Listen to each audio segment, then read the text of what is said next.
Bonjour à tous, alors l'objectif de cette vidéo c'est de travailler la relation de Chasles, une relation que je vais rappeler tout de suite, au travers ici donc, de deux exercices très simples qui nous permettent de commencer à utiliser cette relation. Qu'est-ce que la relation de Chasles? Alors, c'est une relation entre des vecteurs, il me faut 3 points, donc on prend 3 points, soit A, B, C, 3 points, et bien le vecteur AB peut être décomposé en une somme de deux vecteurs qui sont AC plus CB. Et ça, quels que soient les points A et B et C. Sur un dessin, ça veut dire que le glissement qui mène de A à B peut être décomposé. Ce glissement, donc, il est représenté par cette flèche. Eh bien, ce glissement, si vous prenez n'importe quel autre point ailleurs dans le plan, vous pouvez décomposer le glissement AB en une somme. Le glissement AC plus le glissement CB. D'accord?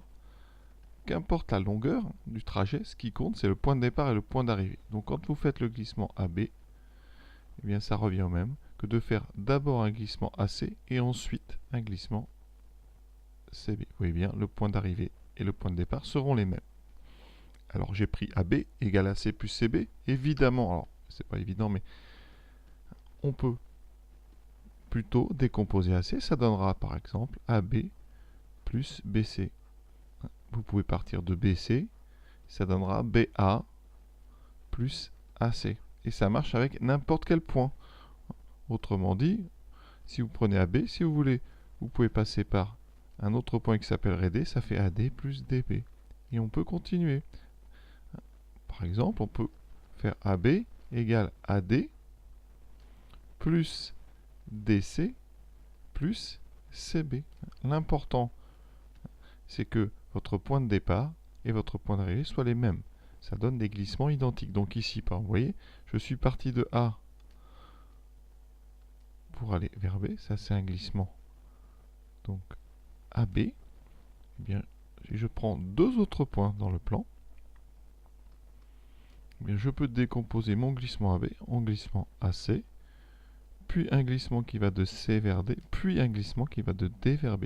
Ça illustre, en quelque sorte, l'addition qu'on a déjà travaillée avec la méthode bout à bout.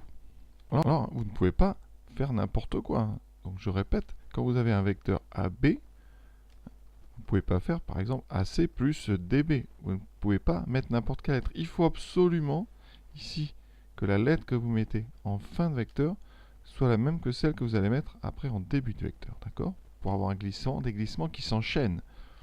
C'est ce qu'on va travailler justement dans ces deux exercices simples, mais qui vont bien illustrer cette propriété. Donc on commence tout de suite le premier exercice. Alors, on vous propose de bien simplifier ces sommes. Alors la première, c'est CD plus AC. Alors, est-ce qu'on peut utiliser la relation de Chasles ici? Non, parce que le premier vecteur finit par D et le deuxième par A. Donc il faut changer un petit peu. Alors ce qu'il faut savoir aussi, c'est que, c'est une propriété qu'on a déjà vue, quand on voit la méthode d'addition par le parallélogramme, on voit que U plus V est égal à V plus U. On peut changer l'ordre dans les additions de vecteurs. Donc ici, on va le faire tout de suite. Ça donne AC plus CD. Et là, ce qu'on peut remarquer, et c'est bien de mettre de la couleur, c'est que le premier vecteur finit par C et le deuxième commence. Donc ici, on a exactement la relation de Chasles. AC plus CD, ça va faire un déplacement AD. Alors je vais faire un petit dessin pour le premier. Donc ici, vous partez de A. Voilà, ça c'est un déplacement AC. Vous rajoutez un déplacement CD, donc qui part de C et qui envoie C sur D. Donc ça c'est un déplacement CD. Vous voyez bien que le résultat de ces deux déplacements, c'est un déplacement qui a amené le point A au point D. C'est donc un glissement AD. Même chose, ici on voit bien que les lettres ne s'enchaînent pas bien. Donc il va falloir mettre un petit peu d'ordre. Vous voyez, il y a AB ici, il y a BD. Donc on va les mettre à côté. AB plus BD. Et le DC, on le met en dernier. Et on va bien regrouper AB plus BD. Toujours un petit peu de couleur ici. Donc vous avez un vecteur qui finit par B.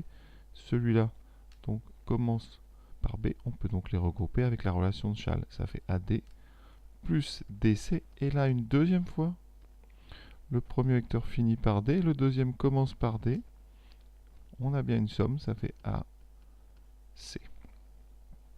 Troisième, une somme un petit peu plus longue.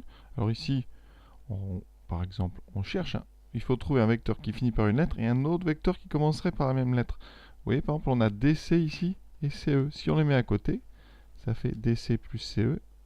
Et on va pouvoir les regrouper ensemble avec la relation de Schall. Ensuite, on a plus ED plus EF. Alors, qu'est-ce qu'on peut faire? Ici, on a dit donc DC plus CE, ça fait donc DE. DE plus ED plus EF. Alors, DE plus ED. Vous voyez, on a encore une relation de Schall ici. DE plus ED. On les regroupe. Ça fait un drôle de vecteur. Hein, ça fait le vecteur DD. Et le vecteur DD, c'est un déplacement qui envoie D sur D. Donc, c'est ce qu'on appelle le déplacement nul. Ça ne bouge pas. Donc, à la place, on peut mettre le vecteur nul plus le vecteur EF. Et le vecteur nul, quand on l'ajoute à un autre vecteur, ça ne change pas. C'est comme un 0 pour l'addition. Ça fait vecteur EF. Quatrième, BC plus AB. Là, vous voyez bien, en changeant l'ordre, on fait apparaître AB plus BC. Et AB plus BC, c'est la relation de Schall quasiment directe. Ça fait AC. Vous devez remarquer que le premier finit par B, le deuxième commence par B, et donc les glissements vont bien s'enchaîner. On peut utiliser la relation de Schall. Alors ça marche aussi avec les lettres, MNP. Donc ici, MN plus NP. On a bien le premier vecteur qui finit par N, le deuxième qui commence par N. Ils s'ajoutent, donc relation de Schall, ça fait MP. Le dernier, un petit peu plus long. Alors qu'est-ce qu'on peut proposer? On part de FB et on cherche un vecteur dans toute la liste qui commence par B. Le dernier, plus BI. Déjà, ça fera FI. Ensuite, les autres. On a GC. On cherche un vecteur qui commence par C. Celui-là, plus CH. Ensuite, ça serait bien d'avoir un vecteur qui commence par H. Le HD ici. Et ça serait bien d'écrire un vecteur qui commence par D. On a DG. Qu'est-ce qu'on peut faire? Donc ici, FB plus BI, ça fait FI. Ensuite, on a ici donc GC plus CH. Ça déjà, ça fait GH.